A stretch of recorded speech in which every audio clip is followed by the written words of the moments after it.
Hi friends, welcome to கண்ணாஸ் கைப்பக்குவம். இன்றைக்கி நம்ம சேனலில் என்ன ரெசிபி பார்க்க போகிறோன்னா, ரொம்பவே டேஸ்டியான இனிப்பான மாங்காய் பச்சடி. ஆமாம் ஃப்ரெண்ட்ஸ், இந்த ரெசிபி ரொம்பவே டேஸ்ட்டாக இருக்கும். வாங்க என்னென்ன இன்க்ரீடியன்ட்ஸ்னு பார்க்கலாம்.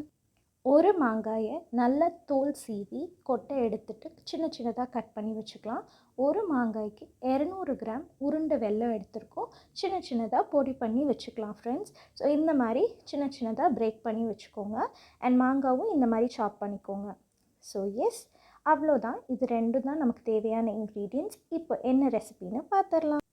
ஸோ இப்போது நம்மளோட இன்க்ரீடியன்ட்ஸில் மாங்காய் எடுத்துருந்தோம் இல்லைங்களா, அதை நல்லா தண்ணி கொஞ்சம் சேர்த்து 10 நிமிஷம் இந்த கன்சிஸ்டன்சி வர்ற மாதிரி, குழையிற கன்சிஸ்டன்சி வர்ற மாதிரி வேக வச்சு எடுத்துக்கணும். ஸோ அதுதான் அந்த கண்டெய்னரில் வச்சுருக்கோம். மாங்காயை நல்லா குழஞ்ச அந்த பியூரே மாதிரி கன்சிஸ்டன்சிக்கு வர அளவு வேக வச்சு எடுத்துடலாம். ஸோ இப்போது ஒரு பேனில் எண்ணெய் சேர்த்துக்கலாம்.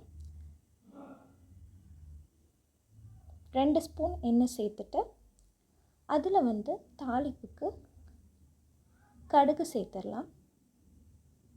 ஸோ நல்லா ஆயில் ஹீட் ஆனதும் கடுகு சேர்க்குறோம்.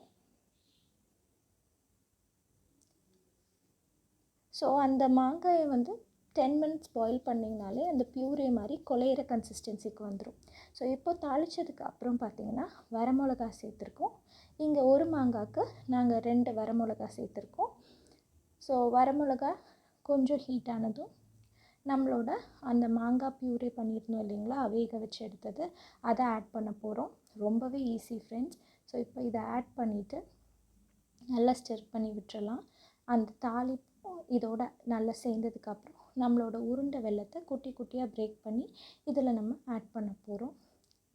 ஸோ நல்லா வெல்லம் எல்லாமே இந்த மாங்காய் வேக வச்சதோடு நல்லா ஒன்று சேர்கிற வரைக்கும் கிளறி விட்டுக்கலாம். ஸோ மாங்காய் எல்லாம் இந்த கட்டி வெல்லம் எல்லாம் கரைஞ்சதுக்கப்புறம் நம்மளோட மாங்காய் பச்சடி ரெடி ஆயிரும். ஸோ நம்ம வெயிட் பண்ண போகிறோம் கட்டி வெல்லம் கரைகிறதுக்கு. ஸோ அதுக்கு இந்த மாதிரி கிண்டி கிண்டி விடலாம். இது ரொம்பவே டேஸ்ட்டாக இருக்கும். ஸோ எஸ், இப்படி கிண்டி கிண்டி விட்டுட்ருக்கலாம், அந்த பக்கமும் இந்த பக்கமும்.